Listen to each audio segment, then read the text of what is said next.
जाने कब मार दे कोई मुझे काफिर करके, शहर का शहर मुसलमान बना बैठा। बिस्मिल्लाहिर्रहमानिर्रहीम। MTH 401 final term preparation. तो हमारे पास फर्स्ट MCQs है x square d square y divided by d x square is equal to zero. इसका जो सोल्यूशन है वो हमारे पास ये आंसर दे रहा है। ठीक है, तो ये आंसर कैसे है इसका, इसके लिए आप ये वीडियो देखें। जी, ये क्वेश्चन हमें MCQs में दिया गया है और इसका आंसर हमने ये लेके आना है y is equal to C1 plus C2x। सबसे पहले मैं आपको बता दूं, ये जो हमें इक्वेशन दी गई है ये डिफरेंशियल इक्वेशन है। उसकी वजह ये है कि इसमें देखिए वेरिएबल्स भी हैं, फंक्शंस भी हैं और साथ में उनके डेरिवेटिव्स भी हैं। तो लिहाजा हमारे पास ये डिफरेंशियल इक्वेशन है और ये होमोजीनियस है क्योंकि ये ज़ीरो के इक्वल है। और ये सेकंड डिफरेंशियल इक्वेशन है क्योंकि इसमें देखें सेकंड डेरिवेटिव है। एक्स स्क्वायर यहाँ पे कांस्टेंट है और डी स्क्वायर यहाँ पे डी स्क्वायर बता रहा है कि ये सेकंड डेरिवेटिव है और एक्स स्क्वायर यहाँ पे ये याद रखने कि एक्स स्क्वायर यहाँ पे कांस्टेंट है, इसकी कोई इतनी वैल्यू नहीं है। तो इसको फाइंड करने के लिए हमने क्या करना है, फाइंड करने का मेथड ये है कि आप फाइंड करें कैरेक्टरिस्टिक इक्वेशन को। तो कैरेक्टरिस्टिक इक्वेशन फाइंड करने के लिए हम y को लेट कर देंगे कि y जो है वो इक्वल है e की पावर rx के। अब जब हम इसका डेरिवेटिव लेंगे तो r जो है वो स्टार्ट में आ जाएगा, पावर आपको पता है स्टार्ट में आ जाती है और फिर हमारे पास ये वैसे ही आ जाएगा। जब हम इसका सेकंड डेरिवेटिव लेंगे तो फिर हमारे पास r जो है वो स्टार्ट में आ जाएगा, r से मल्टीप्लाई होगा तो हमारे पास r स्क्वायर आ जाएगा। अब हमने इसको ये देखें कि सेकंड डेरिवेटिव जो है वो इक्वल है किसके, इस वैल्यू के। अब हमने यहाँ पे क्वेश्चन के अंदर इस जगह पे इस वैल्यू को पुट कर देना है, तो हमने यहाँ पे पुट कर दिया। अब यहाँ पे देखें ये इक्वेशन हमारे पास आई है।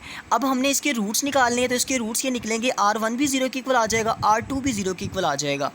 ठीक है, इसके बाद जनरल सोल्यूशन देखें, y of x is equal to C1 plus C2x e power r1x। r1 की जगह पे हम r1 की वैल्यू देखें ज़ीरो है, तो हमने r1 की जगह पे उसकी वैल्यू पुट कर देनी है और यहाँ पे e की पावर 0x आ जाएगा, 0x से मल्टीप्लाई होगा हमारे पास 0 ही आएगा।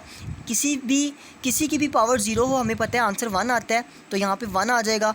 फिर हम 1 को इससे मल्टीप्लाई करेंगे तो हमारे पास यही आएगा। तो इस तरह y इक्वल आ जाएगा C1 के प्लस C2x के।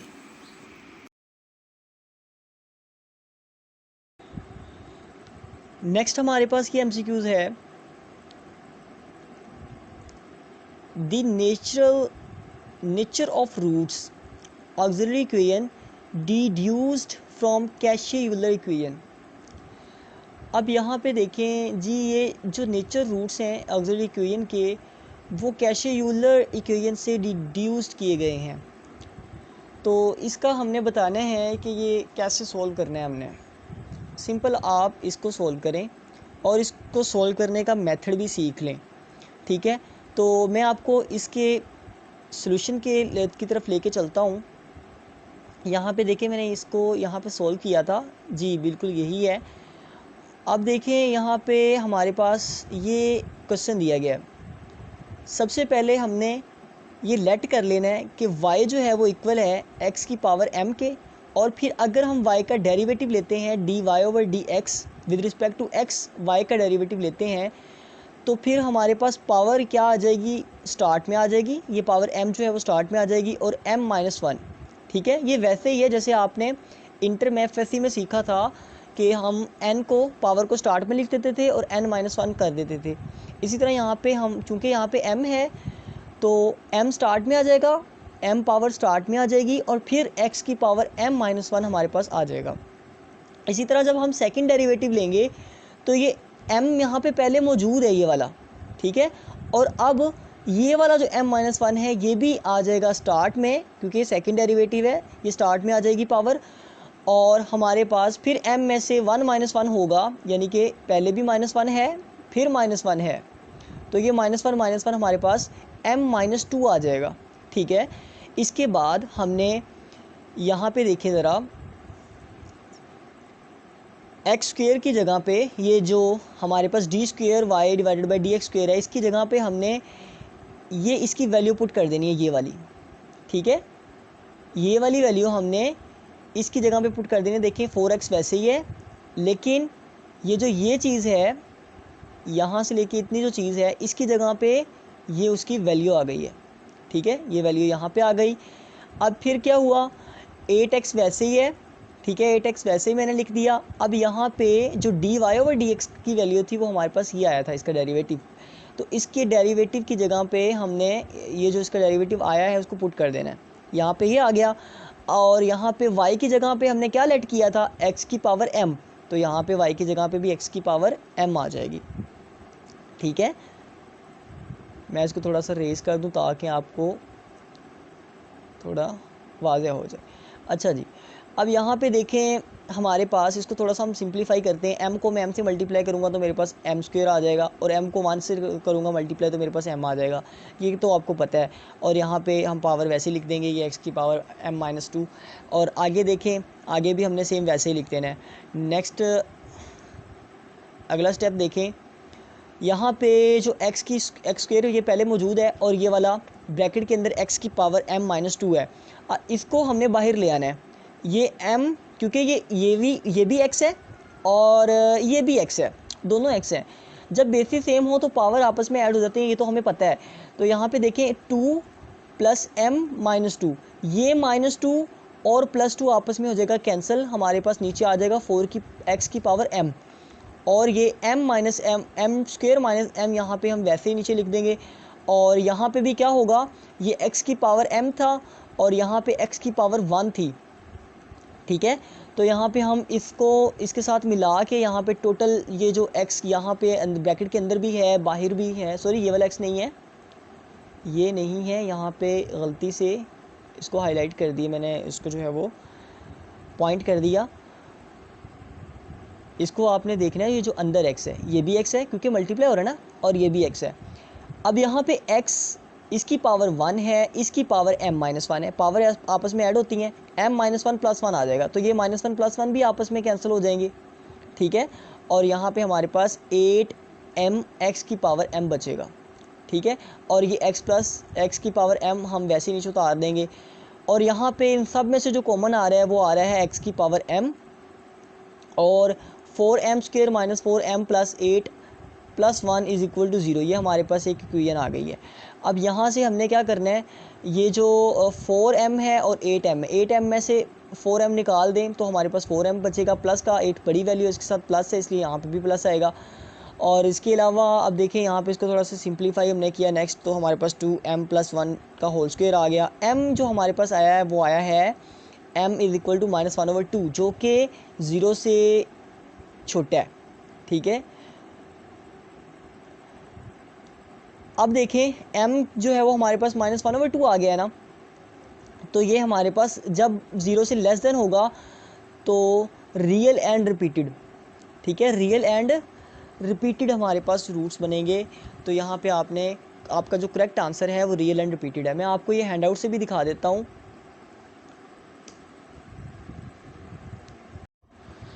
जी ये देखें, ये वो क्वेश्चन है जो हम ये MCQs में दिया गया, ये वाला क्वेश्चन 4x²। ठीक है, और ये देखें 4x² d² y/dx² + 8x dy/dx + y = 0। ये क्वेश्चन, इसका जो आंसर है वो आप देख सकते हैं। ये सॉरी किधर चला गया, एक मिनट, ये देखें, ये हमारे पास क्वेश्चन है और इसका आंसर कुछ यूँ निकलता है, किसी और मेथड से उन्होंने सॉल्व किया है। आंसर यही है, m = -1/2। मैंने भी यही आंसर निकाला था, m = -1/2। ठीक है, लेकिन मेरा मेथड और है और हैंडआउट्स पे मेथड और है। अब यहाँ पे देखें, ये हमने m = -1/2 आंसर निकाल लिया, और ये रूट्स कौन से हैं, roots are real but repeated. ठीक है, तो यहाँ पे भी MCQ करेक्ट कौन सा है, ये वाला है। तो इसका आंसर कैसे निकालना है, इसका आंसर ऐसे निकालना है आपने। ठीक है, इसको देख लें, ऐसे आंसर निकालना है और ये आपका आंसर आएगा। आपने बस ये याद रखना है कि इसके जो रियल एंड रिपीटेड रूट्स बनेंगे जो भी 0 से लेस देन होगा। अब नेक्स्ट हमारे पास MCQs है a function f is said to be convergent at a point if it can be represented by a power series। एक पहली बात पावर सीरीज़ का कंसेप्ट मैं आपको दूंगा, ठीक है, कंप्लीट कंसेप्ट इसका दूंगा, उस पर भी मैंने जो है वो नोट्स तैयार कर रखे हैं, इंशाल्लाह जल्द वो भी वीडियो बनेगी। और इन x minus A which has, अब यहाँ पे देखें ये असल में ना आपने ये याद रखना है, इसका आंसर तो नन ऑफ देम है। असल में आपने डेफिनेशन याद रखनी है एनालिटिकल फ़ंक्शन की। तो जब एनालिटिकल फ़ंक्शन की डेफिनेशन आपको दी गई होगी तब आपने पॉजिटिव रेडियस कन्वर्जेंस इस पे टिक करना है, ठीक है। बाकी ये भी एमसीक्यूज़ नहीं आता, ये भी नहीं आता, ये सिर्फ साथ में दिए गए हैं। मेन एमसीक्यूज़ आपको ये आ सकता है एनालिटिकल फ़ंक्शन की definition of function of f set to be analytical at a point, यहाँ पे एनालिटिक लिखा होगा, ठीक है, at a point a if it can be represent by a power series in x minus a with a positive radius convergence. तो ये आपने definition याद रखनी है।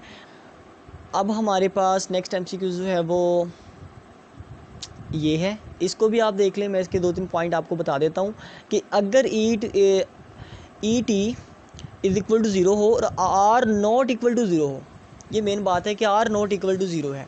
जब are not equal to zero होगा ना, अच्छा तब क्या होगा, is is source voltage R is a resistance and electric vibration of circuit is said to be. अब यहाँ पे देखें, मैं आपको बता देता हूँ जी, ये देखें e t is equal to zero, r not equal to zero. जब are not equal to zero होगा तब ये फ्री डैम्प्ड ऑसिलेशन होगी, और जब आर इक्वल टू ज़ीरो होगा तब ये फ्री अनडैम्प्ड ऑसिलेशंस होगी। बस ये आपने याद रखना है, सिर्फ आपने आर को याद रखना है। जब are not equal to zero है तब आपने फ्री डैम्प्ड ऑसिलेशन लगाना है, जब इक्वल टू ज़ीरो है तब आपने फ्री डैम्प्ड ऑसिलेशन लगाना है। नेक्स्ट मूव करते हैं, टाइम भी ज़्यादा स्पेंड नहीं करना। अब देखें quantity z is equal to under root x square plus are square is called, ये कौन सी डेफिनेशन है, ये रिएक्टेंस ऑफ सर्किट है, ये इम्पीडेंस ऑफ सर्किट है, ये कॉस्टली सर्किट है, ये कौन सा सर्किट है। चलते हैं पेंट पे, ये देखें जी, यहाँ पे आपने थोड़ी सी तवज्जो करनी है। ये जो रेड आपको बॉक्स नज़र आ रहा है ये वाला जी, यहाँ पे देखें इस बॉक्स को, सबसे पहले जो डेफिनेशन लिखी हुई है वो रिएक्टेंस ऑफ सर्किट की है। अगर तो the quantity x is equal to L gamma minus 1/c gamma, ठीक है, ये लिखा है तो रिएक्टेंस ऑफ सर्किट होगा। तो अगर quantity z is equal to under root x square plus are square है तो ये कहलाता है impedance of the circuit. Both reactants and impedance are major in ohm, ये भी एमसीक्यूज आता है कि रिएक्टेंट्स और इम्पीडेंस को हम किसके अंदर मेजर करते हैं, तो हम उसको ओहम के अंदर मेजर करते हैं, जिसका सिंबल ये होता है, ठीक है। चलें जी, यहाँ पे आएँ। अब यहाँ पे देखें x square plus are square है ना, वहाँ पे हमने क्या पढ़ा था अभी, जी under root x square plus are square, ये कौन सा है, इम्पीडेंस ऑफ सर्किट है। तो यहाँ पे हमने इम्पीडेंस ऑफ सर्किट पे टिक लगा देना, ये भी रॉन्ग है, ये भी रॉन्ग है, इम्पीडेंस ऑफ सर्किट ये करेक्ट आंसर है। नेक्स्ट हमारे पे time interval between two successive maxima, x t is equal to a e की power minus lambda t sine under root omega square minus lambda t plus 5 is called. अब ये क्या है, none of them है, both the period है, phase period है, या ये कॉसी पीरियड है। तो पेंट पे चलते हैं और देखते हैं इसकी डेफिनेशन को जी। यहाँ पे देखें दी कोएफिशिएंट, अब ये इक्वेशन सारी वहाँ पे लिखी हुई है आपके क्वेश्चन में, ये वाली इक्वेशन, इसलिए मैं आपको यहाँ पे दोबारा से इसको रीड नहीं करता। दी कोएफिशिएंट ए ई माइनस ई की पावर माइनस लेमडा टी, ये क्या कहलाते हैं, ये डैम्प्ड एम्पलीट्यूड ऑफ वाइब्रेशंस है, इस called the damped amplitude of vibrations. अब the time interval between two successive maxima of x t is called quasi period. अब यहाँ पे जो एक्स टी है, ये वाला जो एक्स टी है, ये क्या कहलाता है, ये कॉसी पीरियड कहलाता है।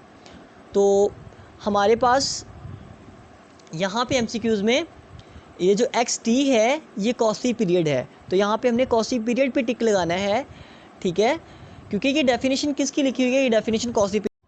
नेक्स्ट जो हमारे पास MCQs है वो है the quasi period, the quasi frequency of a solution f x t of free the damp motion is given by number. तो अब यहाँ पे देख लेते हैं, इसे भी पेंट में चलते हैं। पहले हमने कॉसी पीरियड की डेफिनेशन पढ़ ली है, अब हम पढ़ते हैं जी फेस एंगल की। तो देखिए इस इक्वेशन के अंदर ये फाई आपको नज़र आ रहा है ना, इसको हम फेस एंगल कहते हैं।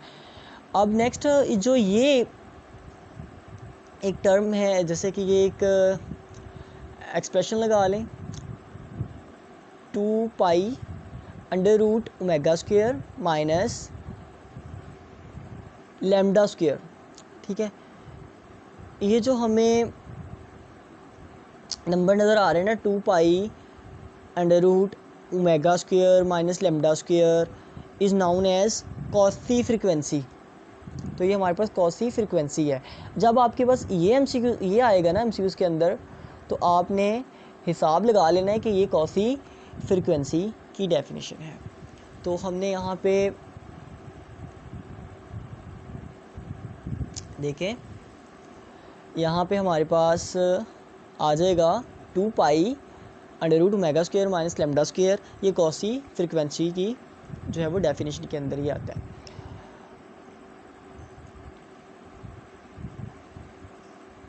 ये नेक्स्ट हम चलते हैं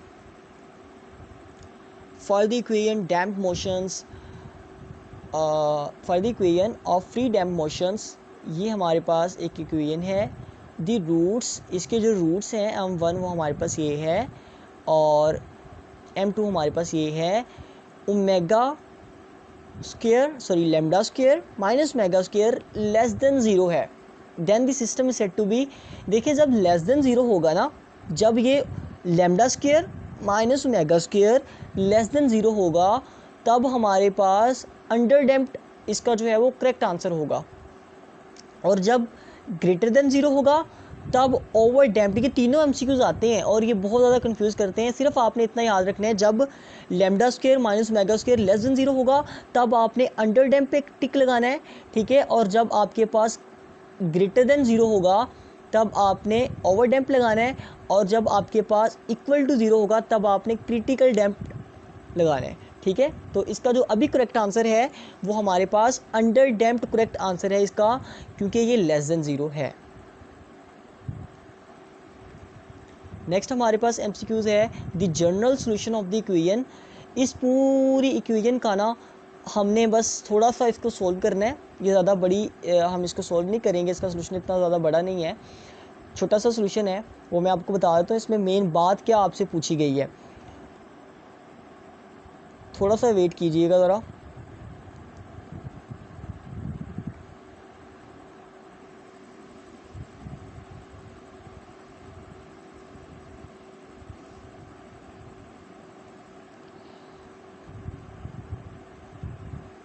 जी ये देखें, ये असल में हमें बेसल डिफरेंशियल इक्वेशन दिखाई गई है पीछे जो हमने अभी देखी है, ये वाली इक्वेशन, ठीक है। ये बेसल इक्वेशन है। अब देखें ज़रा, ये एक मिनट,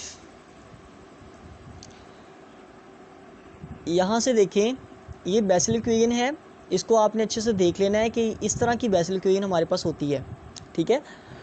अब यहाँ पे the solution of the equation, this equation is usually denote by JVX and is also known as Bessel functions. अब यहाँ पे इसको आपने ज़रा अच्छे से देखना है, और यहाँ पे ये जो V है ना, V को हमने इस क्वेश्चन में फाइंड करना है, और V को ऐसे फाइंड करना है।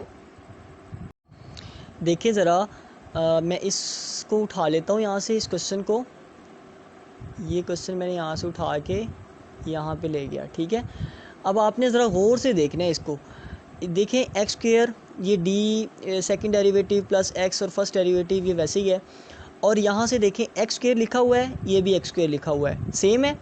वी स्क्वायर की जगह पे क्या आ गया, 1/25।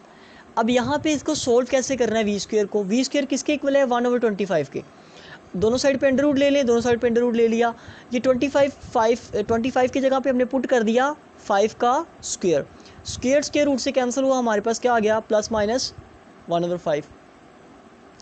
तो ये हमने जो v की वैल्यू है इसको हमने इसके अंदर पुट करना होता है, ठीक है। ये हमारे पास एक बेसल फंक्शन लगा लें, ठीक है, जैसे कि यहाँ पे दिखाया है ना, नाउन एज बेसल फंक्शन, इसके अंदर ये होता है जे वी एक्स।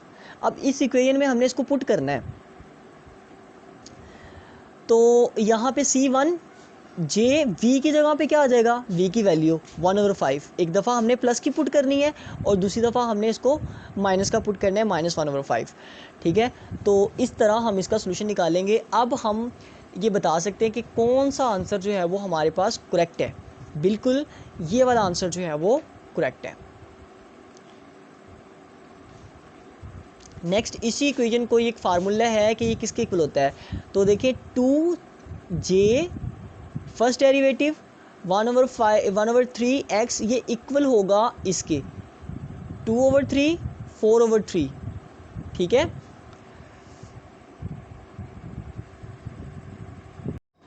अब देख लेते हैं ये इक्वल कैसे होगा। तो चलें हम चलते हैं पेंट में और यहाँ पे देखें, इस चीज़ को ज़रा आपने समझना गौर से है, तवज्जो से ज़रा ये देखें, 2j प्राइम 1/3x ये इक्वल है 1/3 -1 और 1/3 +1, ठीक है। अब ये आंसर हमने लेके आना है ये वाला, ठीक है। इसके दरमियान में माइनस आना है, ये प्लस गलती से लग गया है, यहाँ पे माइनस आना है, तो आप इसे माइनस कर लें और इसे माइनस ही समझना है। ये भी माइनस है और ये भी माइनस है। अब यहाँ पे देखें 1/3 +1 है और आपको ये जो है एलसीएम तो लेना आता है। 3 को 1 से मल्टीप्लाई करेंगे -3 आ जाएगा, -3 में से 1 माइनस कर देंगे, -2 और 3 आ जाएगा, और यहाँ पे 4 और 1 को +3 और 1 को प्लस करेंगे, हमारे पास 4/3 आ जाएगा। तो हमारे पास इसका ये करेक्ट आंसर आएगा। और यहाँ पे भी देखें आप, ठीक है, -2 और 3 और 4/3 है, तो ये किसके इक्वल है, 2j 1/3x के। क्लियर है? नहीं समझ आई तो आप इसको दोबारा से देख सकते हैं, ये सारा मैंने यहाँ पे लिखा हुआ है, इसको आप देख सकते हैं। ओके, चलें जी, अब हम चलते हैं नेक्स्ट क्वेश्चन पे। जी ये क्वेश्चन है, इसको देखें, ये हमारे पास एक मैट्रिक्स A दिया गया है, दूसरा मैट्रिक्स B दिया गया है, और A × B हमारे पास क्या आंसर देगा, ऑर्डर ऑफ A × B हमारे पास क्या होगा। तो देखिए ये पहला A मैट्रिक्स है ना, इसकी कितारें आपने देखनी है, रोज़ को देखना है आपने, इसकी कितनी रोज़ हैं, इसमें 2 रोज़ हैं, और इसके अंदर कितने कॉलम्स हैं, इसमें 4 कॉलम्स हैं, ठीक है। कॉलम A की आपने रोज़ देखनी है, कॉलम B की आपने कॉलम्स देखने हैं। तो कॉलम्स और रो को मल्टीप्लाई करें कॉलम्स के साथ, हमारे पास क्या आएगा, 2 × 4, तो ये इसका ऑर्डर होगा। नेक्स्ट हम अपना क्वेश्चन देखते हैं, order of matrix which contain is 1 rows and m columns. अब एक रो है और m कॉलम्स हैं, तो 1 × m इसका आंसर होगा। नेक्स्ट हमारे पास MCQs है, यहाँ पे हमने आइजन जो वैल्यू है वो निकालनी है। तो इसको निकालने का यही है कि जैसे आप मक्ता लिया करते थे, आप डिटर्मिनेंट लिया करते थे 9th क्लास में, 1 पॉइंट्स आपने आई थिंक 5 में डिटर्मिनेंट लेना सीखा होगा। तो सिंपल आपने ये यहाँ पे वही करना है कि यहाँ पे आपने ये डिटर्मिनेंट लेना है जब, तो आपके पास 25 आएगा। फिर आपने यहाँ पे हमारे पास जो 25 है ये लैम्डा के इक्वल है, अगर हमने लैम्डा स्क्वायर निकालना है तो हमारे पास वो 5 आएगा, ठीक है। तो इसका जो करेक्ट आंसर है लैम्डा = 5। नेक्स्ट क्वेश्चन पे चलते हैं। यहाँ पे देखिए जी, given system without use of matrix. अब यहाँ पे जो सिस्टम हमें दिया गया है ना, आप वो कह रहे हैं कि मैट्रिक्स को यूज़ किए बगैर यहाँ पे क्या करना है, इसको सोल्व कैसे करना है, इसको ये देखते हैं हम। हाँ यहाँ पे सोल्व किया था कहीं पे, मैंने देख लेते हैं जी। ये अच्छा, इसका सोल्यूशन देखते हैं, dx/y जो लिखा हुआ है यहाँ पे, इसको देखें, इसको भी देखें। सबसे पहले आप ये करें कि इस रो को आप मल्टीप्लाई कर दें किसके साथ, पहले तो इस कॉलम के साथ मल्टीप्लाई करें, ठीक है, इस कॉलम के साथ आप मल्टीप्लाई करें, ठीक है। फिर इस रो को मल्टीप्लाई करें फिर से इस कॉलम के साथ और यहाँ पे लिखते हैं 3 को x से मल्टीप्लाई करेंगे, फिर 7 को y से करेंगे, दरमियान में माइनस आएगा और यहाँ पे चूँकि ये माइनस है ना, इस वजह से माइनस आएगा, 7 के साथ माइनस है। नेक्स्ट हम 1 को मल्टीप्लाई करेंगे x के साथ तो यहाँ पे लिख देंगे, फिर प्लस आएगा दरमियान में, और 1 को मल्टीप्लाई करेंगे y के साथ और यहाँ पे लिख देंगे। इसी तरह हम 4 को मल्टीप्लाई करेंगे साइन t के साथ और यहाँ पे लिख देंगे, फिर प्लस लगा के 3 को मल्टीप्लाई करेंगे, ये यहाँ पे 3 है या 8 है, इसको चेक कर लेते हैं जी। यहाँ पे 8 है लेकिन 3 लिखा हुआ है, चलें इसको 8 बना लेते हैं, ये 8 ठीक है। यहाँ पे 8 आएगा और हमारे पास आ जाएगा 8 साइन t, ठीक है। नेक्स्ट हमारे पास देखें d over dt 3x minus 7y x plus y, यहाँ पे देखें 3 को x से मल्टीप्लाई करेंगे 3x आ जाएगा, माइनस 7 को y से करेंगे माइनस 7y आ जाएगा, 1 को x से करेंगे x आएगा, 1 को y से करेंगे y आ जाएगा, और ये भी वैसे ही हम नीचे लिख देंगे। अब हमने इसको इक्वल कर देना है इस पहले एलिमेंट के साथ, ठीक है। फिर इस सेकंड वैल्यू को हमने इक्वल कर देना है इस सेकंड वैल्यू के साथ, ठीक है। तो dx ओवर dt हमारा इसके इक्वल होगा और dy ओवर dt हमारा इसके इक्वल होगा, ठीक है। अब यहाँ पे देख लें, यही हमने बताना है कि dx ओवर dt किसके इक्वल होगा और dy ओवर dt किसके इक्वल होगा। तो मैंने यहाँ पे इसको सोल्व किया हुआ है, आप खुद भी देख सकते हैं कि ये कैसे इसके इक्वल होगा। वैसे मैंने एक्सप्लेन कर दिया है लेकिन आप इसको अच्छे से खुद भी देख लें।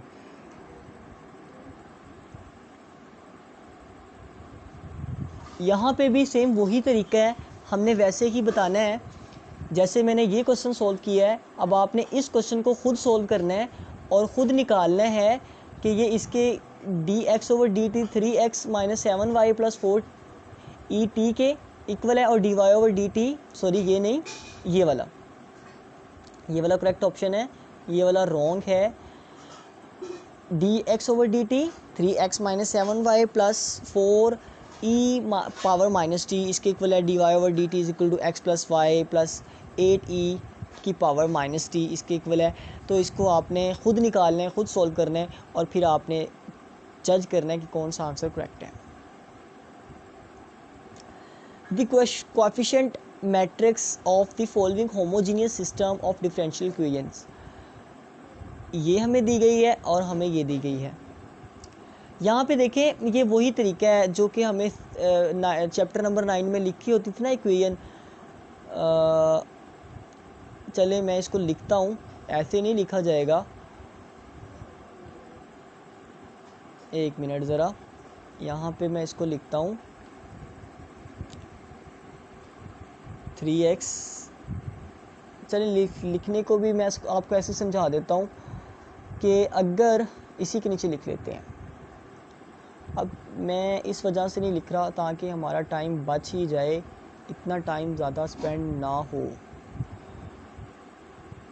2y, ये देखें जी, इसको आप देख लें बस, इस चीज़ को यहाँ से हमने ये चीज़ें निकालनी है, एक मैट्रिक्स निकालना है हमने। यहाँ पे पावर x की वैल्यू 3 है, x का जो कोएफिशिएंट है वो 3 है, तो इस मैट्रिक्स में देखें 3 है। अब यहाँ पे y के साथ 2 है, प्लस 2 है ना, तो यहाँ पे y के साथ प्लस 2 है, और x का जो कोएफिशिएंट है वो 1 है, जिसके साथ कुछ भी नहीं होता उसके साथ 1 होता है, तो यहाँ पे हमारे पास 1 आ जाएगा। y का कोएफिशिएंट देखें क्या है, 2 है, तो यहाँ पे देखें y का कोएफिशिएंट 2 है, तो ये हमारे पास मैट्रिक्स बनेगा। इसी के बारे में हमने बताना है कि इससे कौन सा मैट्रिक्स बनेगा, ठीक है। तो ये वाला मैट्रिक्स बनेगा। मुझे उम्मीद है इसकी आपको समझ आ गई होगी। अब नेक्स्ट देख लें मैट्रिक्स ऑफ, यहाँ पे भी हमने आइजन वैल्यूज़ फाइंड करनी है, तो इसकी जो वैल्यूज़ निकलेंगी वो ये निकलेंगी, where omega is equal to -1, तो ये इसके ट्रिपल रूट्स ऑफ a है। यहाँ पे -1 जो है ना वो इसका ट्रिपल रूट ऑफ a है। नेक्स्ट हमारे पास MCQs है by applying the operator method और systematic elimination on a system of linear homogeneous or non-linear homogeneous differential equations we always get a single linear differential equations। तो ये कैसे, मैं इसको बताता हूँ, थोड़ा सा एक्सप्लेन कर देता हूँ। यहाँ पे देखें पेज नंबर 32 पे सिस्टमेटिक एलिमिनेशंस ऑपरेटर मेथड्स। यहाँ पे this method of solution of a system linear homogeneous और non linear homogeneous differential equations is based on the process of systematic eliminations और of our dependent variables. The elimination provides us a single differential equations in one of the dependent variables that has not been eliminated। अब यहाँ पे देखें single differential equation आपने पढ़ा है ना यहाँ पे, तो यही इसका करेक्ट आंसर है और इसको समझने की ज़रूरत नहीं है, बस आप याद रखें जब भी बात होगी ना ऑपरेटर मेथड की और सिस्टमेटिक एलिमिनेशन की on a system of linear homogeneous पे या नॉन लीनियर होमोजीनियस पे, तो हम गेट करेंगे single linear differential equations. Next कौन सा MCQ है, if L denote the linear differential operator, अगर L जो है वो एक लीनियर डिफरेंशियल ऑपरेटर को डिनोट कर रहा है विद कांस्टेंट कोएफिशिएंट, एक कांस्टेंट कोएफिशिएंट के साथ, then L1 L4 minus L2 L3 represent the, ये देखें L1 मल्टीप्लाई होगा L4 के साथ माइनस L2 मल्टीप्लाई होगा L3 के साथ, यही है ना। ये वो चीज़ होती है जब हमने डिटर्मिनेंट फाइंड करना होता है, क्रॉस मल्टीप्लिकेशन हमने करवानी होती है। L1 को L4 से मल्टीप्लाई करें, L3 को L2 से मल्टीप्लाई करें, ठीक है, या L2 को पहले लिख लें L3 को बाद में लिख लें, तो हम ये गेट करते हैं। ये चीज़ हमें क्वेश्चन में दी गई है, तो आंसर बिल्कुल फिर ये करेक्ट होगा।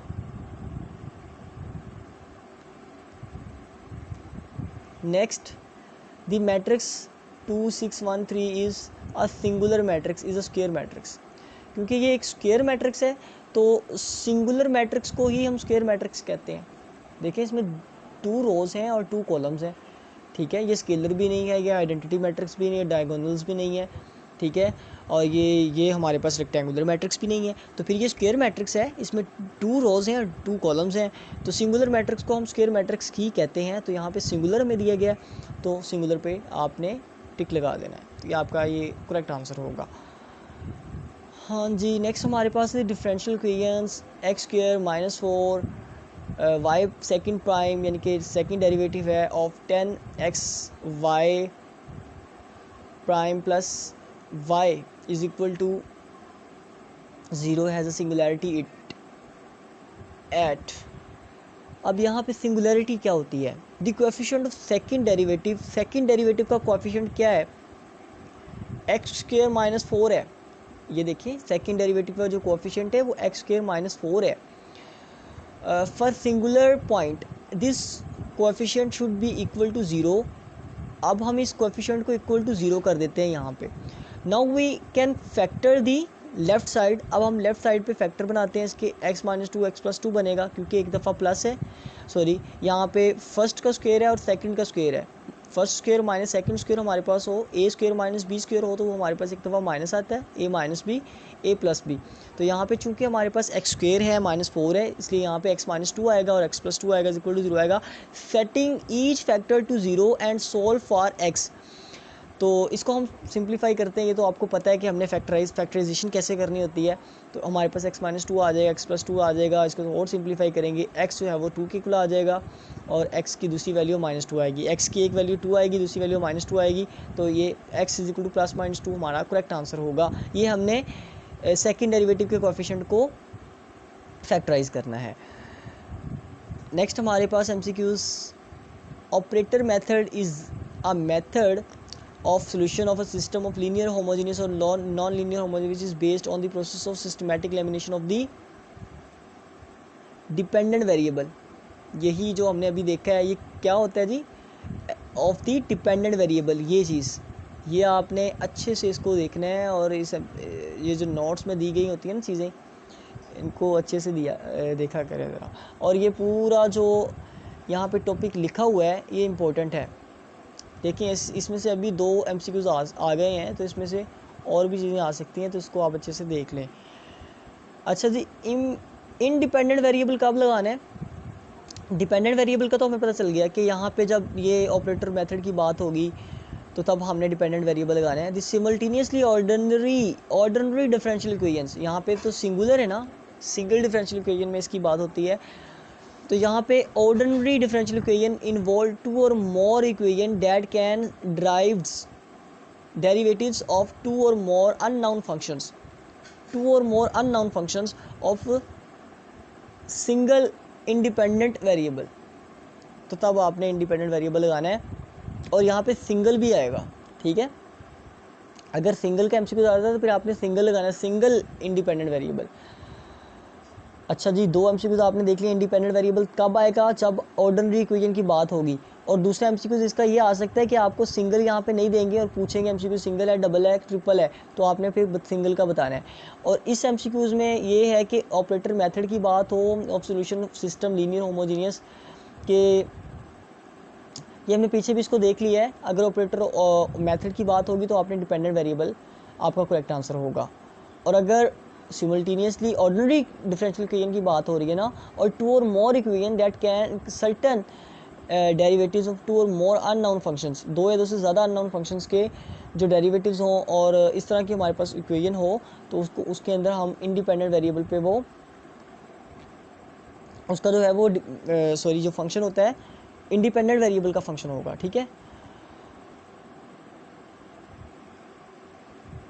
नेक्स्ट हमारे पास है the non zero function of the system exist only when D E T यहाँ पे जो है वो डिटर्मिनेंट को जाहिर करता है।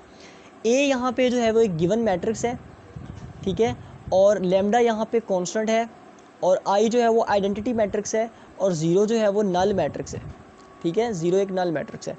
अब यहाँ पे जो non zero solution of the system exist only when, इसका जो करेक्ट आंसर है वो ये है, this equation called the characteristics equations of the matrix A, ठीक है।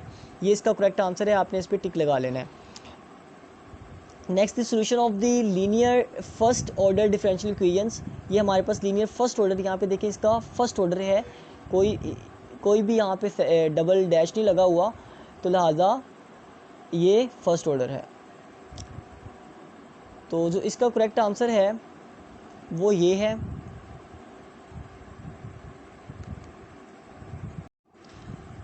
अब ये करेक्ट आंसर कैसे है इसको भी देख लेते हैं। D y over d x हमें दिया गया है। इधर देखें जी, ज़रा इधर देखें, यहाँ पे d y over d x minus 2y, ये minus 2y is equal to से इधर जाएगा तो प्लस 2y बन जाएगा। अब यहाँ पे ये डी एक्स जो है, यहाँ पे ना ये y जो है, y इधर आके 1 ओवर y बन जाएगा, और ये dx इधर चला जाएगा। दोबारा से इसको समझे ज़रा, ये आपको समझ नहीं आएगी ऐसे, मैं इसको रेज कर देता, अब समझे ज़रा। ये जो y है ना, ये इधर आ गया है, ठीक है, इसको हम इधर ले आए हैं, 2 के साथ मल्टीप्लाई हो रहा था, इधर आके 1 के नीचे डिवाइड हो जाएगा। इसके बाद ये जो dx डिवाइड हो रहा है, इधर आगे 2 के साथ मल्टीप्लाई हो जाएगा, 2dx आ जाएगा ये, और यहाँ पे 1 ओवर y dy हमारे पास आ जाएगा। 1 ओवर y है, इसको हम ln y लिख सकते हैं, ठीक है। और यहाँ पे 2x, 2 का जब हम 2 का डेरिवेटिव लेंगे तो हमारे पास 2x और साथ में कांस्टेंट आ जाएगा, और यहाँ पे ये ln, यहाँ पे हम ये लॉग ख़त्म कर देंगे तो हमारे पास यहाँ पे आ जाएगा e पावर 2x प्लस सी। तो इस तरह ये करेक्ट आंसर होगा।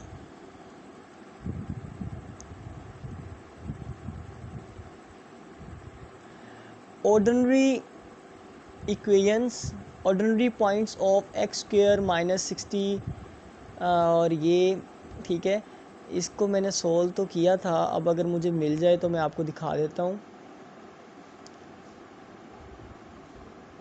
शायद यहाँ पे मैंने सोल्व किया हो, इसे देख लेते हैं। ये सोल्व किया तो हुआ है, ऑर्डिनरी पॉइंट यहाँ पे निकले हैं, एक्स स्क्वायर माइनस 64, ठीक है। इसको भी सोल्व करने के बाद x is equal to 8 plus minus 8 निकला है यहाँ पे, और यहाँ पे प्लस माइनस 6 निकला है, यानी कि इसके जो ऑर्डिनरी पॉइंट्स हैं वो -8 हैं, -6 हैं, 6 हैं और 8 हैं। और हमें क्या दिए गए हैं यहाँ पे, ये यहाँ पे देखें, हमें जो ऑर्डिनरी पॉइंट दिए गए हैं वो या तो 6 और -6 दिए गए हैं या 8 और -8, यानी कि 2 MCQs हमें दिए गए हैं, लेकिन इन दोनों को मिला के एक MCQs बनाना चाहिए था और चारों पॉइंट्स लिखने चाहिए थे, क्योंकि इसका आंसर चारों पॉइंट पे डिपेंड करता है। यहाँ पे देखें, ये इसका आंसर आता है -8, -6, 6 और 8। तो यहाँ पे तो सिर्फ हमें अलग-अलग दिए गए हैं ना, तो इसलिए यहाँ पे नॉन ऑफ दी और नॉन ऑफ अदर होगा इसका जो करेक्ट आंसर। नेक्स्ट मूव करते हैं अगले MCQs पे। Irregular singular points of the equation, हमने ये रिपीटेड है मेरे ख्याल से, x इज़ इक्वल टू +-2, ये पहले भी निकाला था। फर्स्ट कोएफिशिएंट हमने लेना है सेकंड डिफरेंशियल इक्वेशन का फर्स्ट कोएफिशिएंट, ये जो कोएफिशिएंट है, ठीक है।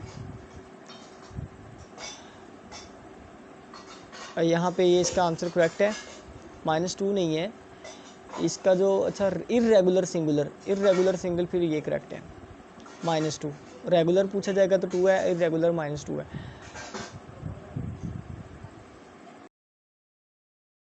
नेक्स्ट हमारे पास ये क्वेश्चन है कि एक मैट्रिक्स दिया गया है जिसके एलिमेंट्स हैं 1 0 0 2, देन आइगन वैल्यूज़। अब आइगन वैल्यूज़ हमने फाइंड करनी है। देखें सबसे पहले चलते हैं जी यहाँ पे, find eigen value. Eigen value हम कैसे फाइंड करते हैं, हमने इस इक्वेशन को जो है ना वो अच्छे से याद कर लेना है। आपको कोई पेपर में क्वेश्चन आता है ना आइगन वैल्यू फाइंड करने का, तो ये सिंपल आपने यही मेथड यूज़ करना है। अगर आपके पास इस तरह का 2x2 का मैट्रिक्स है, इसी मेथड को आपने यूज़ करना है। और DET, यहाँ पे DET का मतलब है डिटर्मिनेंट A, हमारे पास एक मैट्रिक्स होगा और यहाँ पे ओमेगा कांस्टेंट है, और 1 जो है यहाँ पे आइडेंटिटी, ये 1 नहीं है सॉरी I है, ये 1 लिखा हुआ है I है ये, और ये I हमारे पास आइडेंटिटी मैट्रिक्स होगा और 0 जो है वो हमारे पास नल मैट्रिक्स होगा। अब यहाँ पे A की जगह पे हम A का मैट्रिक्स लिख देंगे और फिर लेमडा वैसे ही, और ये जो है वो identity matrix 1 0 0 1 is equal to 0। अब हम ओमेगा